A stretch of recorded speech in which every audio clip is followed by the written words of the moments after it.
আসসালামু আলাইকুম প্রিয় এইচএসসি 26 পরীক্ষার্থীরা, আমি যদি এই বাংলা প্রথম পত্রের কথা বলি, একটা শিক্ষার্থীও বাংলা প্রথম পত্রের সৃজনশীল প্রশ্ন নিয়ে টেনশন করছে না। কারণ কি, তারা জানে পরীক্ষার হলে সহজেই সেই সৃজনশীল প্রশ্নের অ্যান্সার তুমি করতে পারবে। কিন্তু তোমার মেইন টেনশন হচ্ছে এমসিকিউ নিয়ে, যে বাংলা প্রথম পত্রের এত বড় একটা বই থেকে কোন জায়গা থেকে এমসিকিউ দিবে, কিভাবে দিবে।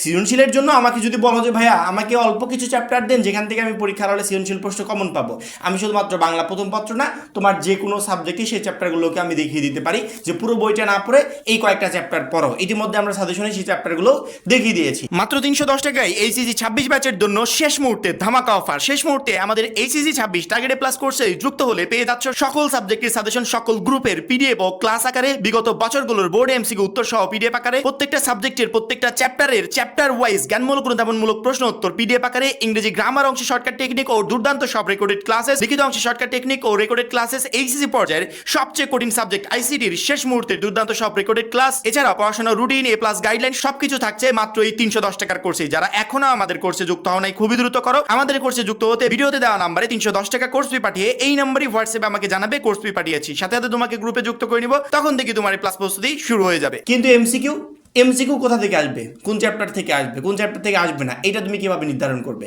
এমসিকিউর জন্য হলেও তোমাকে প্রত্যেকটা চ্যাপ্টার রিভিশন করতে হবে, তোমাকে প্রত্যেকটা চ্যাপ্টার রিভাইজ দিতে হবে এমসিকিউর জন্য হলেও।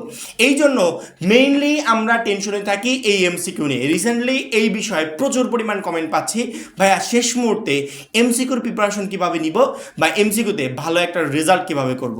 যে কোনো সাবজেক্টের তুমি যদি এমসিকিউতে ভালো করতে পারো, ওই সাবজেক্টের রেজাল্ট এমনিতে ভালো হয়। এবং তোমাদের মনে রাখা প্রয়োজন যে আমাদের কিন্তু এমসিকিউতে আলাদা পাস করতে হবে। আমি যদি শুধুমাত্র সৃজনশীলে পাস করি তাহলে কিন্তু পাস আসবে না। যদি আমার এমসিকিউতে ফেল চলে আসে তাহলে আমার ওই সাবজেক্টে টোটালি ফেল চলে আসবে। অর্থাৎ সৃজনশীলে আমি যদি পুরো নাম্বারটাও তুলতে পারি, এমসিকিউতে যদি 1 নাম্বারের জন্য ফেল করি তাহলে ওই সাবজেক্টে আমার টোটালি ফেল চলে আসবে। এই জন্য সিকিউর পাশাপাশি এমসিকিউতে আরো বেশি করে সিরিয়াস হতে হবে। একটা গাইড যদি তোমাকে দেখায় যে শিক্ষার্থীরা এই গাইডটা পড়ো, এখানে যে এমসিকিউগুলো দেওয়া আছে এগুলো টোটালি কমপ্লিট করো, তাহলে কি হবে? তাহলে তুমি পার্সোনালি কিছু এমসিকিউ পড়ে পরীক্ষার হলে যাচ্ছ, যখন এর বাইরে থেকে এমসিকিউ আসবে সেগুলোর অ্যান্সার কিন্তু তুমি পরীক্ষার হলে করতে পারবে না। কারণ কি, তুমি কিছু এমসিকিউ দেখে গেছো যেগুলোর উপর ডিপেন্ড করে পরীক্ষার হলে গেছো, পরীক্ষার হলে এখান থেকে আসে নাই, এই জন্য তুমি অ্যান্সার করতে পারছো না। কিন্তু এর পরিবর্তে যখন এই বইটাকে তুমি কমপ্লিট করবে, বইটাকে সুন্দর করে বারবার করে রিভিশন দিবে, ইম্পর্টেন্ট লাইনগুলোকে আন্ডারলাইন করবে, যেগুলো থেকে এমসিকিউ আসার মতো সেগুলো যখন কমপ্লিট করে যাবে, এই বইয়ের যেই জায়গা থেকে এমসিকিউ হোক না কেন তুমি সহজে অ্যান্সার করতে পারবে। অর্থাৎ এমসিকিউতে বেস্ট প্রিপারেশন নেওয়ার প্রসেসে একটাই, যেই কারণে আমরা এমসিকিউর জন্য আলাদা করে সাজেশন দিই না যে শিক্ষার্থীরা এই 500-1000 এমসিকিউ পড়ে যাও।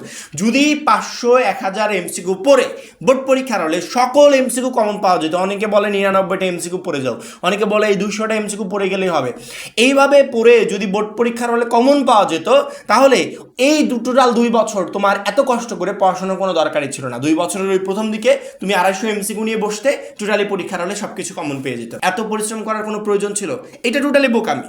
এই ধরনের চিন্তাভাবনা বা এই ধরনের প্রিপারেশনে যা পরীক্ষার হলে যাবে তারা অবশ্যই মাস্ট বি পরীক্ষায় একটা খারাপ রেজাল্ট করবে। আচ্ছা, আমি তোমাকে বাংলা প্রথম পত্রের অর্ধাঙ্গী যে চ্যাপ্টারটা আছে এই চ্যাপ্টারের কথা বলি।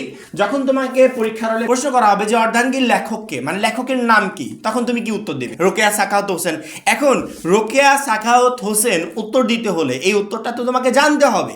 এখন এটা তুমি কিভাবে জানবে? তুমি যখনই অর্ধাঙ্গী রিলেটেড যে টোটাল স্টোরিটা আছে তুমি যখনই পড়বে, এটা এর প্রথম থেকে শেষ পর্যন্ত 2-3 বার করে রিভিশন দিবে, তোমার A to Z কমপ্লিট হয়ে যাবে। অর্থাৎ এই চ্যাপ্টার রিলেটেড যে কোনো এমসিকিউ পরীক্ষার হলে আসুক তুমি সহজে অ্যান্সার করতে পারবে।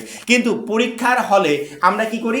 আমরা গাইড টেস্ট পেপার ফলো করে যাই, অল্প কিছু এমসিকিউ সাজেস্ট করে সেগুলো আমরা দেখে যাই, কিন্তু পরীক্ষার হলে গিয়ে কমন পাই না। এই ধরনের বোকামি করা যাবে না। সময় লাগলেও, যেমন আমরা শেষ মুহূর্তে বলি যে যদি এক একটা সাবজেক্টের পিছনে 4 দিন করে পড়ার সময় নাও, যেমন ধরো বাংলা প্রথম পত্রের জন্য 4 দিন তোমাকে পড়তে হবে, 2 দিন তুমি সিকিউর জন্য সময় দিবে আর 2 দিন এমসিকিউর জন্য সময় দিবে।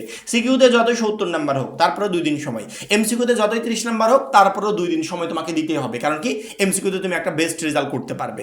এই 2 দিন তোমার কাজ হবে প্রত্যেকটা চ্যাপ্টার 1 বাই 1 জাস্ট রিভিশন দিতে থাকবে। 2 বার, 4 বার, 5 বার, 10 বার, 15 বার, 20 বার, যেই কয়বার পারো তোমার কাজ হবে রিভিশন দেওয়া। যে যত রিভিশন দিবে, যত প্র্যাকটিস করবে, সে তত পরীক্ষার হলে ভালো একটা রেজাল্ট করতে পারবে।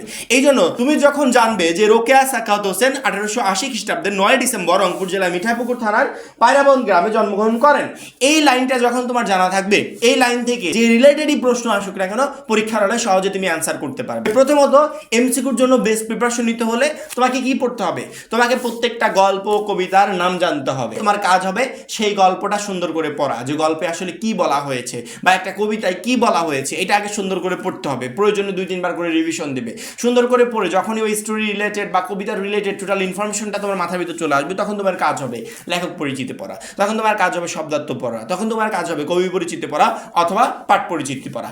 এই রিলেটেড ইনফরমেশনগুলো যখন মাথায় নিয়ে পরীক্ষার হলে যাবে, একটা এমসিকিউ তোমার পরীক্ষার হলে আনকমন থাকবে না, টোটালি কমন থাকবে। কিন্তু আমরা এইটা না করে আমরা কি করছি, যে কোনো একটা তাবিজ ফলো করছি, যে এই তাবিজ নিয়ে গেলে হয়তো বা পরীক্ষার হলে ভালো করে যাব। ওই শিক্ষার্থীরাই ঠিক পরীক্ষার হলে ফেল করে।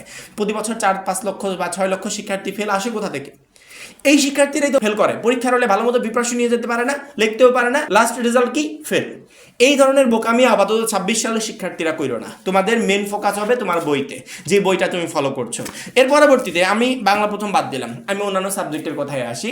আমি যে কোনো একটা গ্রুপ ভিত্তিক সাবজেক্টের কথা বলি। গ্রুপ ভিত্তিক সাবজেক্ট রিলেটেড অবশ্যই একটা বই তোমার কাছে আছে, যে বইটা তুমি একদমই টোটালি ইন্টারমিডিয়েট ফার্স্ট ইয়ার থেকে ফলো করছো। অর্থাৎ তুমি যখনই ইন্টারমিডিয়েটে ভর্তি হয়েছো তখন একটা বই কিনেছিলে, যে বইটা টোটাল 2 বছর তুমি স্টাডি করছো।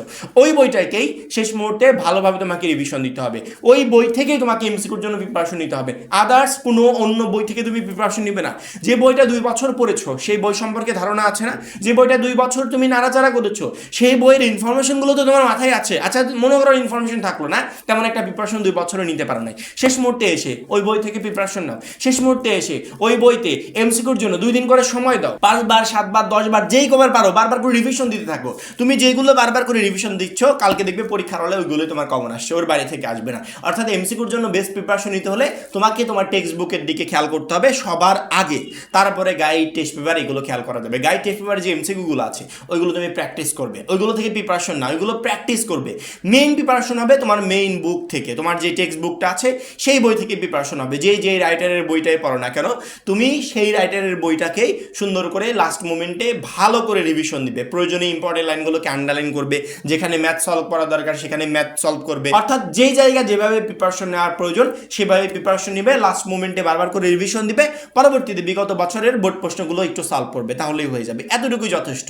টেক্সট বুক পড়বে আর বিগত বছরের বোর্ড প্রশ্নগুলো সলভ করবে। বিগত বছরের বোর্ড প্রশ্ন আমাদের 310 টাকার কোর্সে দেওয়া আছে, আলাদা করে টেস্ট পেপার কিনতে হবে না। এখান থেকে তুমি প্রিপারেশন নিতে পারবে বা এখান থেকে তুমি প্র্যাকটিস করতে পারবে। তোমার এমসিকিউর জন্য মেইন প্রিপারেশন হবে মূল বই থেকে, আর প্র্যাকটিস করবে বিগত বছরের বোর্ড এমসিকিউ।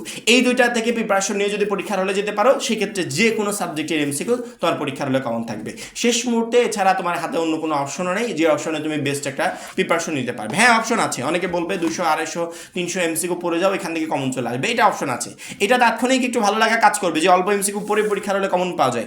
যখনই পরীক্ষার হলে গিয়ে দেখবে একটা কমন আসেনি, তখন বুঝতে পারবে যে কত বড় ভুল করে এই পরীক্ষার হলে আসছো। অথচ তোমার হাতে অপশন ছিল এমসিকিউতে বেস্ট একটা প্রিপারেশন নেওয়ার জন্য।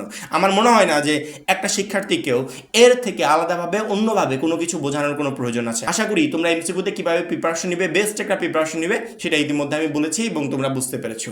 এইভাবে সামনের এই কয়টা দিন কন্টিনিউ করার চেষ্টা করো। ইনশাল্লাহ এমসিকিউতে প্রত্যেকটা সাবজেক্টের এমসিকিউতে তুমি একটা ভালো রেজাল্ট করতে পারবে। এবং আমরা তো আছি, আমরা আরও যদি কিছু দেওয়ার প্রয়োজন হয় সেগুলো দিব, যদি আরও কোনো গাইডলাইন দেওয়ার প্রয়োজন হয় যেগুলোতে তুমি ইজি প্রসেসে সব কিছু কমপ্লিট করতে পারবে, আমরা আমাদের পক্ষ থেকে ইনশাল্লাহ দিতে থাকবো। এবং শেষ মুহূর্তের বেস্ট প্রিপারেশনের জন্য আমাদের এইচএসসি 26 টার্গেট প্লাস কোর্সটা তোমাকে প্রচণ্ড পরিমাণে হেল্প করবে। এই জন্য যারা আমাদের কোর্সে এখনও যুক্ত হয় নাই, খুবই দ্রুত যুক্ত হয়ে যাবে। সবাই ভালো থাকবে, সুস্থ থাকবে। আল্লাহ হাফেজ।